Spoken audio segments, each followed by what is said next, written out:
Arts College in Chennai City. Chennai College of Arts and Science. OMR Karapakam, Chennai. For more details, www.chennaiartscollege.com. Mega TV நேயர்களுக்கு வணக்கம். பெண்கள்.com நிகழ்ச்சியில் சுபகிரகம் பகுதியில் அனைவரையும் சந்திக்கிறதுல மிகவும் மகிழ்ச்சி.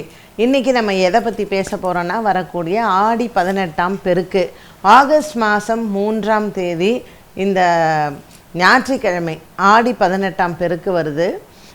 இது ஆடி பிறந்து 3வது ஞாயிற்றுக்கிழமை.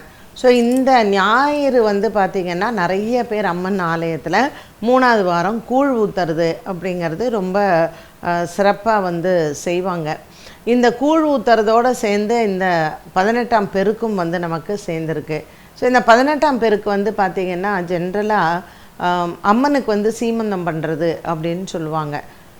பூமி தாயார் இந்த மண்ணுக்கு நம்ம எப்படி இந்த ஆடி மாதத்தில் ஒரு பெருமை அப்படின்னு பார்த்திங்கன்னா, இந்த பயிர் நல்லா விளையணும், பூமியில் நல்லா மழை வரணும், மக்கள் எல்லாம் பஞ்சம் இல்லாமல் இருக்கணும் அப்படின்னு சொல்லிட்டு பஞ்சபூதங்களையும் வழிபாடு செய்கிறாங்க. ஸோ இந்த பஞ்சபூதத்தினுடைய வழிபாடை நம்ம ஆடி மாதத்தில் முக்கியமாக செய்கிறோம், தட்சிணாயன புண்ணிய காலத்தில். இது தேவர்களுடைய இரவு பொழுது ஆரம்பம், ஒரு மாலை பொழுதுன்னு வச்சுக்கோங்களேன். ஸோ பருவம் மாறுது, ஒரு காற்று காலம் வருது. இந்த காற்று காலத்திற்கு பிறகு மழைக்காலம் வரும். பூமிக்கு கீழே இருக்கக்கூடிய புழு பூச்சி இந்த மாதிரியான ஜந்துக்களுக்கும் இந்த ஆடி மாதத்தில் ஒரு விசேஷமாக நம்ம வழிபாடுகள் செய்கிறோம். இதை மொத்தமாக நம்ம இந்த நாக பஞ்சமி அப்படிங்கிறோம். பட்சிகள் கருட பஞ்சமி கொண்டாடுறோம்.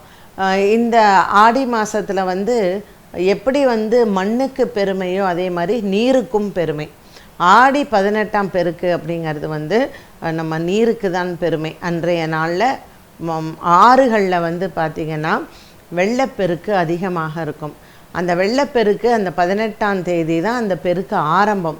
அது என்ன செய்யும்னு கேட்டிங்கன்னா, நிறைய அந்த செம்மண்ணோடு சேர்ந்து வரும் பொழுது அதை பார்க்கும் பொழுதே நமக்கு ஒரு அந்த அதாவது நொப்பும் நுரையுமாக அப்படின்னுவாங்க. அது அந்த தமிழ்லாம் அந்த நடைகள் எல்லாம் நம்ம வரிகளெல்லாம் படிக்கும்போது அவ்வளோ ஒரு அழகிய நடையில் அதெல்லாம் வர்ணித்து எழுதியிருக்காங்க அந்த காலத்தில்.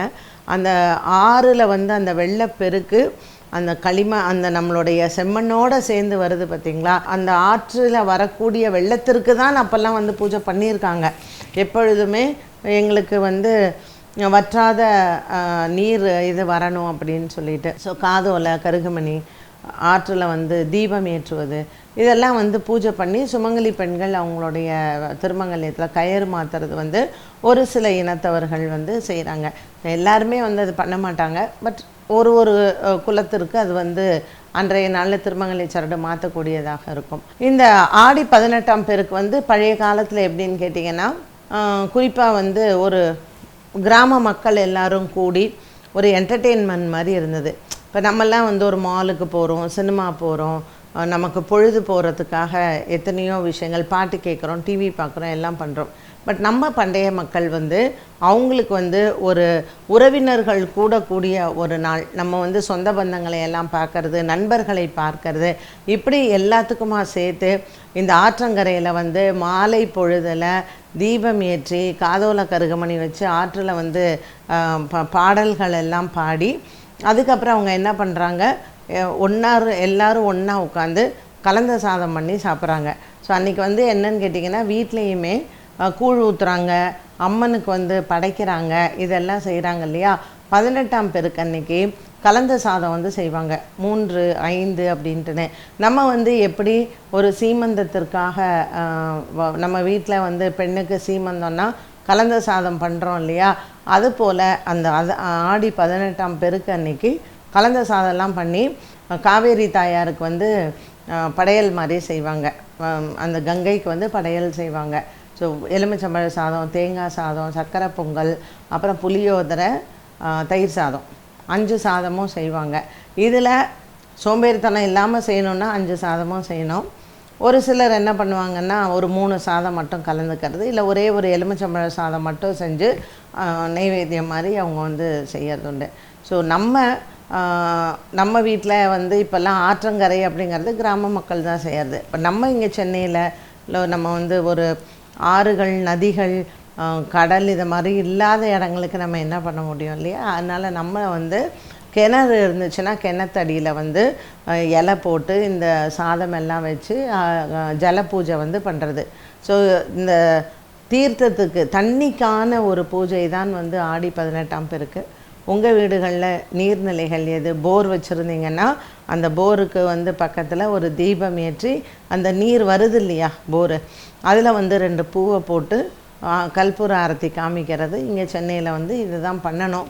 நிறைய பேர் அதுதான் வந்து பண்ணுவாங்க. கிராம மக்கள் வந்து இங்கே சென்னையில் வந்துட்டு இது போர் தம்மா இருக்குது, இதில் தான் நம்மெல்லாம் வந்து பண்ணணும் அப்படிங்கிறத நானும் வந்து பார்த்துருக்கேன். தஞ்சாவூரில் இருந்தோ இல்லை காவேரி நதிக்கரை அந்த பக்கத்தில் இருந்த கும்பகோணம், தஞ்சாவூர், நம்ம ஈரோடு, பவானி இங்கெல்லாம் காவேரி தானே. ஸோ இந்த பெல்ட்டில் இருக்கிறவங்க எல்லாம் வந்து சிட்டியில் வந்து செட்டில் ஆகும்போது அவங்களுக்கு ரொம்ப கஷ்டமாக இருக்கும். இந்த 18ஆம் பெருக்கு நாங்கள் எப்படி கொண்டாடுவோம்? ஆற்றங்கரைக்கு போய் நீருக்கு வந்து பூஜை பண்ணி காவேரி தாயாருக்கு பூஜை பண்ணி எல்லாம் பண்ணுவோம். ஸ்ரீரங்கத்தில் வந்து பார்த்திங்கன்னா ரங்கநாதர் வந்து இந்த ஆடி 18ஆம் பெருக்கில் எப்போவுமே காவேரிக்கு வந்து தாயாருக்கு வந்து ஃபுல்லாக சீர் கொடுப்பார். காவேரி தாயாருக்கு சீர் கொடுத்து அவருடைய ஆசீர்வாதத்தை ரங்கநாதர் வந்து பண்ணுவார். ஸோ எப்போவுமே வந்து அந்த நதிக்கரை பக்கத்தில் என்ன தெய்வம் ஆலயங்கள் இருக்கோ அங்கே இருக்கக்கூடிய தெய்வங்கள் போயிட்டு அந்த நதிக்கரையில் இருக்கக்கூடிய தெய்வங்களுக்கு எல்லாம் ஆசீர்வாதம் செய்து வருடத்திற்கு ஒரு முறை அவங்க வந்து கங்கைக்கு எல்லாமே ஆசீர்வாதம் பண்ணிட்டு போகிறாங்க. இப்படிப்பட்ட ஒரு அருமையான நாள் தான் இந்த ஆடி 18ஆம் பெருக்கு. பெருக்குன்னாலே அது விருத்தி அப்படின்னு அர்த்தம். நம்ம மக்கள் வந்து இப்போ ஒரு வீட்டில் ஒரு கல்யாணம் பேசணும் அர்ஜென்ட்டு அப்படின்னா ஆடி மாதம் பேசக்கூடாது அப்படின்னா எந்த ஒரு நல்ல விஷயமோ ஆடி 18ஆம் பெருக்குக்கு மேலே இவங்க வந்து செய்வாங்க. திருமணத்திற்கு ஜாதகம் எடுக்கிறதோ இல்லை வந்து துணிமணி எடுக்கிறதோ இல்லை வந்து நம்ம ஏதாவது ஒரு அர்ஜெண்ட்டாக ஒரு வேலை பண்ணணும் அப்படின்னா ஒரு சுப காரியம் செய்யணும் அப்படின்னா ஆடி 18ஆம் பெருக்குக்கு அப்புறம் நம்ம வீட்டில் வந்து சுபங்கள் செய்கிறதுல தவறே கிடையாது. இந்த 18ஆம் பெருக்குங்கிறது ஆடி மாதத்தில் விசேஷங்களோ இல்லை எந்த ஒரு விஷயத்தையுமோ நம்ம வீட்டில் சுப காரியங்களை துவங்குவதற்கும் அது ஒரு நல்ல நாளாக அமைகிறது இந்த ஆடி 18ஆம் பெருக்கு. இது மட்டும் இல்லை, இன்றைய நாளில் நம்ம வந்து சுமங்கலி பெண்களை நம்ம வீடுகளுக்கு அழைத்து அவர்களுக்கு தாம்பூலம் எல்லாம் கொடுத்து மங்கள பொருட்கள் எல்லாம் கொடுத்து அவர்களுக்கு ஒரு நல்ல சுபமாக நடப்பதற்கு வீட்லேயும் எப்பவும் சுப காரியங்கள் தொடர்ந்து கொண்டே இருக்கணுங்கிறதுக்கு இந்த மாதிரியான விழாக்கள் அந்த காலத்தில் வந்து ஏற்படுத்தி கொடுத்தாங்க. இந்த வருடம் ஆகஸ்ட் மாதம் 3ஆம் தேதி ஞாயிற்றுக்கிழமை அன்று இந்த 18ஆம் பெருக்கு வருது. அதனால் அருகாமையில் இருக்கக்கூடிய ஆலயங்களுக்கு சென்று நீங்களும் வணங்கிவிட்டு நீர்நிலைகளுக்கும் இந்த மாதிரியான பூஜைகள் எல்லாம் செய்து நம்மளுடைய மண் வளம் என்றைக்குமே வற்றாத நம்மளுடைய ஜீவநதியாக இருக்கணும். எப்போவுமே பயிர்கள் வந்து விளையணும். மக்களுக்கு வந்து என்றைக்குமே பஞ்சம் ஏற்படக்கூடாது. அதே மாதிரி நீரினால் எந்த விதமான அழிவும் ஏற்படக்கூடாது அப்படிங்கிற பிரார்த்தனையை நம்ம காவேரி தாயார்ட்டையும் வைக்கலாம். 18ஆம் பெருக்கு வந்து வருடா வருடம் வருகிறது. அதே போல் வருடா வருடமும் நம்ம வந்து இந்த அம்மன் ஆலயங்களுக்கு சென்று நம்ம எல்லா விதமான 5 விதமான கலந்த சாதமும் கோவிலுக்கு எடுத்துகிட்டு போயிட்டு அம்மனுக்கு அதை நெய்வேத்தியம் பண்ணி நம்ம எடுத்துகிட்டு வந்து 10 பேருக்கு அதை அன்னதானமாக கொடுக்கலாம். இதில் எது உங்களுக்கு முடியுமோ தாராளமாக செய்யுங்க. 18ஆம் பெருக்கு அன்னைக்கு அம்மன் ஆலய வழிபாடுகளும் அம்மன் ஆலயத்தில் 10 சுமங்கலிகளுக்கு நம்ம வந்து தாம்பூலம் கொடுப்பதும் மிகவும் விசேஷம். என்ன நேயர்களே, இன்றைய பெண்கள்.com நிகழ்ச்சியில் சுபகிரகம் பகுதியில் ஆடி 18ஆம் பெருக்கு இதற்கான விளக்கங்களும் அன்றைய தினத்தில் என்ன செய்ய வேண்டும் என்பதையும் தெரிந்து கொண்டோம். மீண்டும் உங்களை சந்திக்கும் முறை நன்றி, வணக்கம். Best Arts College in Chennai City. Chennai College of Arts and Science. OMR Karpakkam, Chennai. For more details, www.chennaiartscollege.com.